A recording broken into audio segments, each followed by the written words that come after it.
Hello once again. Now as we move on, we have already seen the basic arrangement that is used when writing music. We call it the staff, which is a set of 5 lines on which we have what we call the clefs. Remember, after the clefs we have what we call the key signature, and then following the key signature we have the time signature.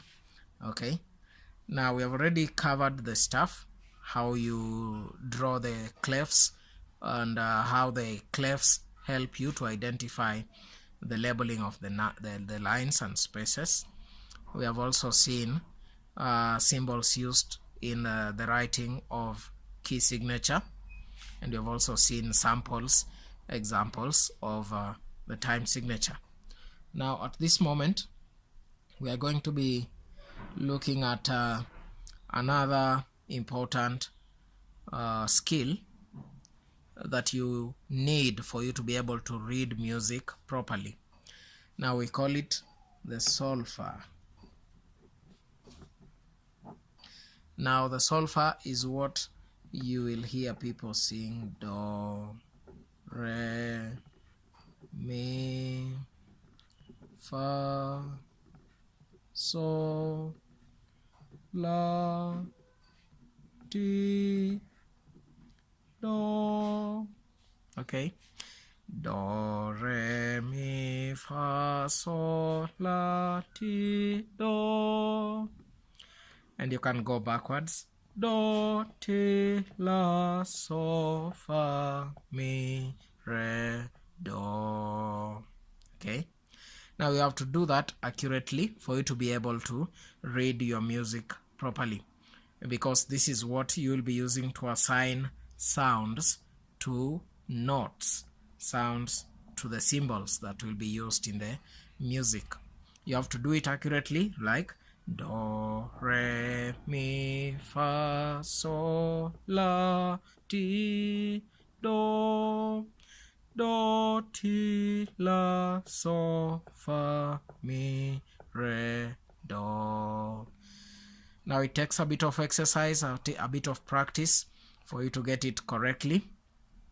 You can do it with the help of someone who has already mastered this, because the pitches for your do, re, mi, fa, sol, la, ti, do should be exactly the same with those of another person who is doing the same. Okay, so it is good to do your practices in pairs so that your pitches have to sound the same.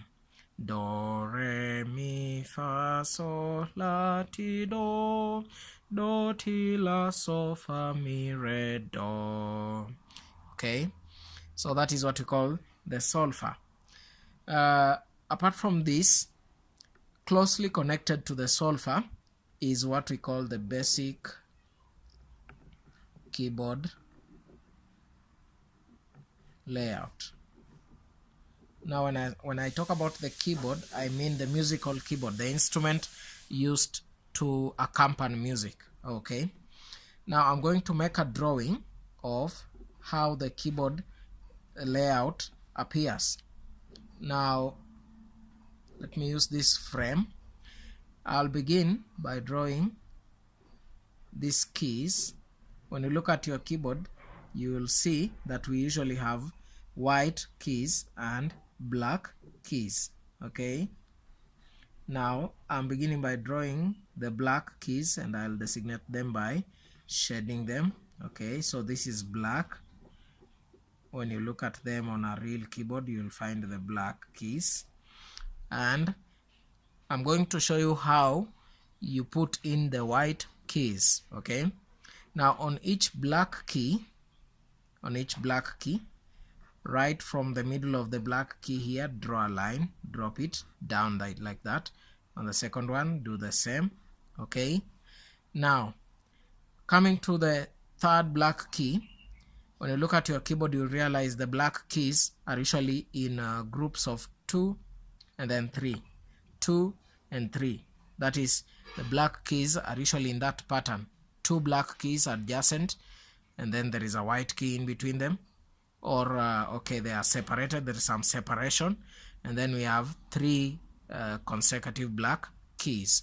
So For the first black keys, just draw a line from them down, and then after the 2 black keys, draw a line from up here down, okay, from up down, and then do the same as you did with the first 2 black keys for the rest of the black keys. So we have a line there, a line, and a line.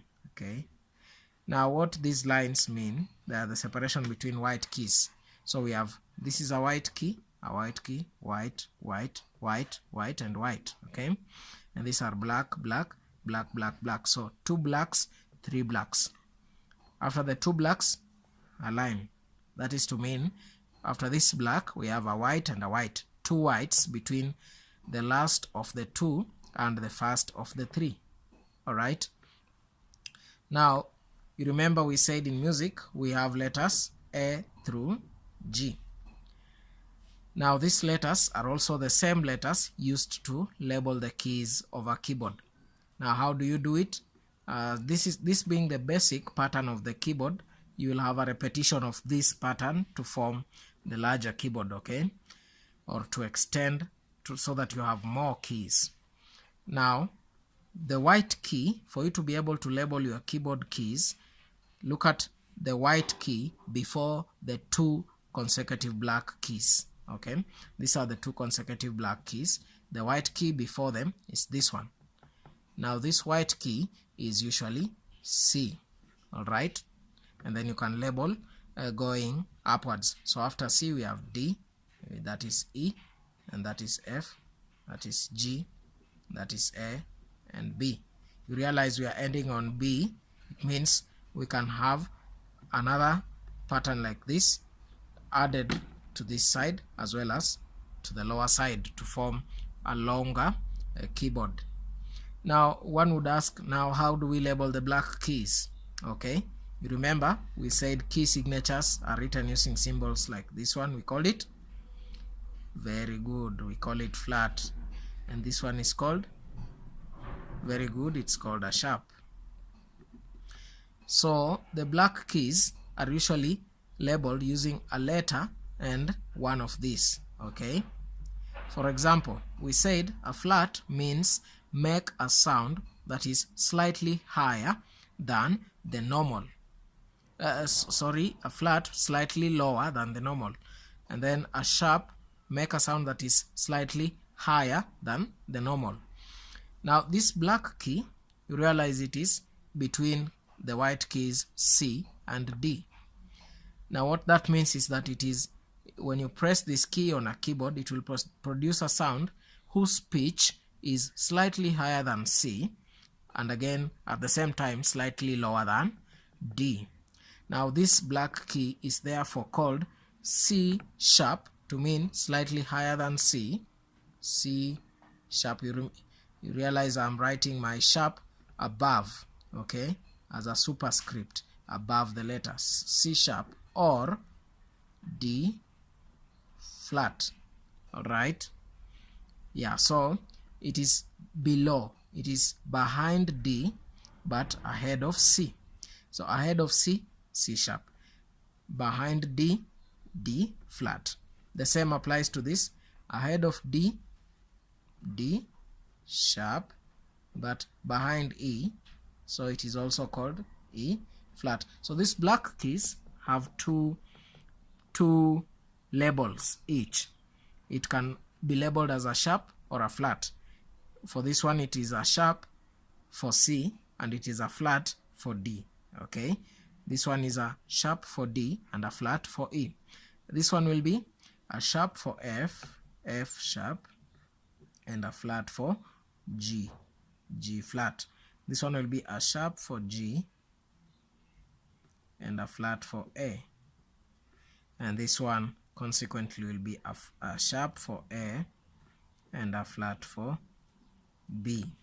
All right, yeah, so that is one important aspect that you need to learn when you are learning how to read music. So 2 black keys followed by 3 black keys, and then you draw a line, a line, and between the 2 and the 3 there is a line. Okay, the first key, that is the white key before the two black ones, is usually a C, and then you label them C, D, E, F, G, A, B. Okay, and the black keys are either sharps or flats of the white key before them or after them respectively. So it is a sharp of the key before it, that is C sharp for this case, and it is a flat of the key after it, the white key after it, so it is a flat of D, and the same applies to the rest of the keys.